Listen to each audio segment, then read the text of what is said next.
and thank you for joining us for 10 Minutes for Texas. You can find us at SESNsports.com to sponsor the podcast. You can also find up-to-the-minute highlights, rumors, and sports news all on the Southeast Sports Network at SESNsports.com. Be sure to follow along on Twitter, Instagram, Facebook, YouTube, and SESN Sports, and subscribe to the podcast feed on YouTube, Spotify, and Anchor FM. I'm Gabriel Schry, host of 10 Minutes for Texas, back with another week of Longhorn sports talk.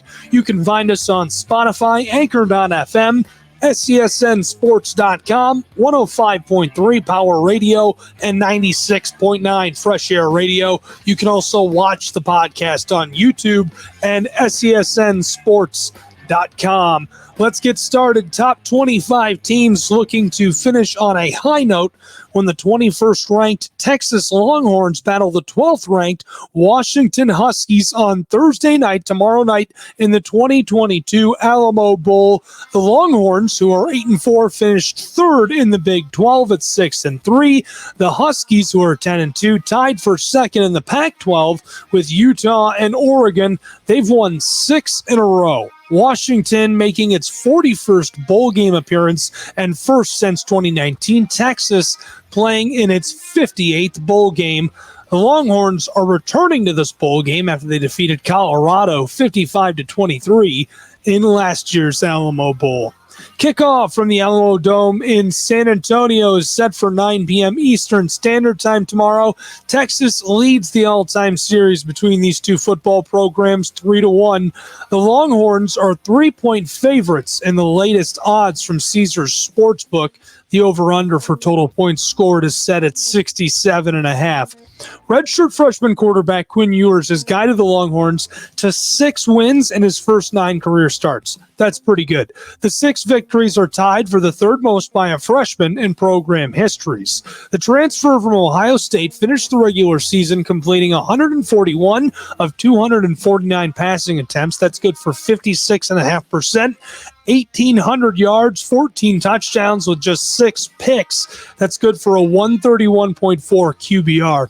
He was great, completed 18 of 31 passes for just under 200 yards and 2 scores at Kansas State back on November 5th. That marked the 5th time in his first 6 starts he had thrown multiple touchdown passes. Now, the leading rushers for the Longhorns, Robinson and Johnson, are skipping the game. They've declared for the 2023 NFL Draft. So the Longhorns will turn to a number of other options, including freshman Jonathan Brooks and junior Keelan Robinson, to power their rushing attack. Neither has seen significant action, but Brooks did record 4 touchdowns earlier this season. So it'll be interesting to see how he does. Despite that, the Longhorns are not a lock to cover the spread. That's because the Huskies have been on a roll and they can light up the scoreboard. Washington topped 40 points or more in 6 games this season, including over 50 in the final 2 regular season games.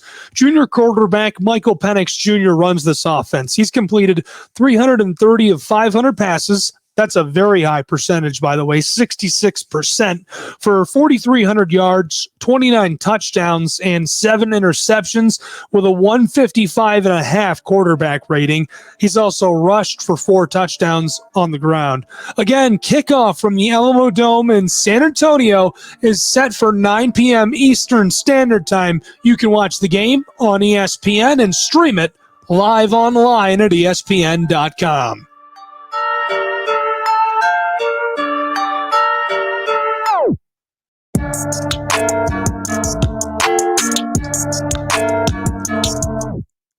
Marcus Carr crushing it, 41 points. Pretty unbelievable stuff, and lots to say about that. He's a graduate guard for the Longhorns basketball program, as you probably already know, and he tied the Texas single-game record for the most three-pointers made in one game with 10, and tied his career high with 41 points. That paced number 6 Texas, who's 11-1 now, to a 97-72 win over Texas A&M Commerce.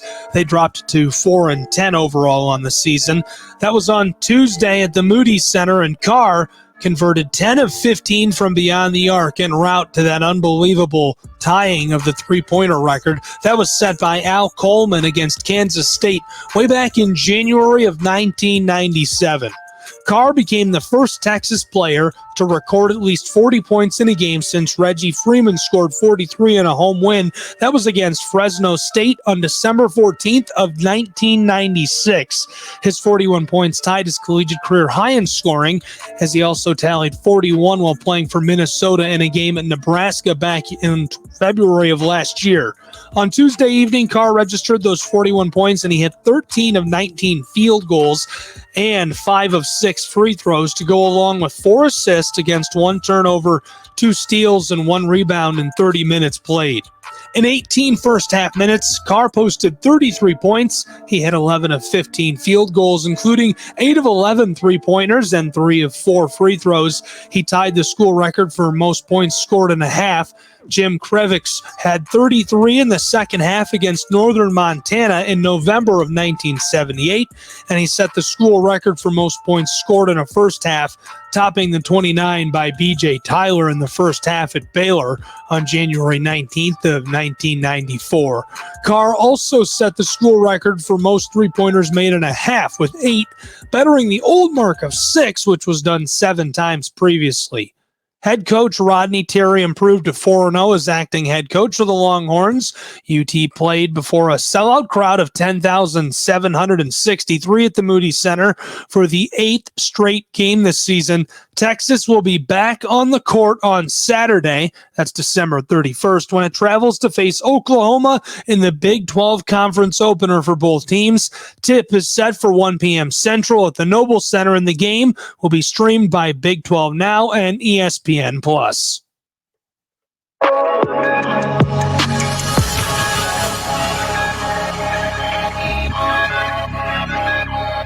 This guy, if you haven't heard enough about him, Arch Manning, says he wants to restore Texas and the Longhorns. That's right. He signed with Texas a week ago today, making his longtime commitment to the Longhorns official on paper.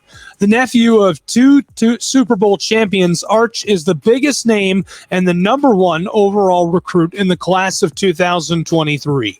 Manning had plenty of college offers to choose from, including reigning national champion Georgia and perennial powerhouse Alabama, which were his other finalists. His father, Cooper, told Trey Wingo at ESPN that his son chose Texas because of the chance to, quote, crank up a program that hasn't been as good as expected lately, end quote, was part of the appeal for them. And the Longhorns were one of college football's top teams in the Mac Brown era, posting 10 wins or more for 9 straight years between 2001 and 2009. Their most recent 10-win season was in 2018.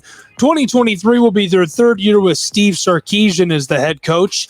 The team improved from 5-7 his first season to 8-4 this year. Manning will be tasked with taking that to the next step, but he won't be alone. Texas and the Horns have put together a strong recruiting class around him, which ranks number 3 in the United States. Texas, again, will be facing Washington tomorrow night at 9 p.m. Eastern Time in the Alamo Bowl. You can watch that on ESPN. Hey, thanks so much for tuning in for 10 minutes for Texas.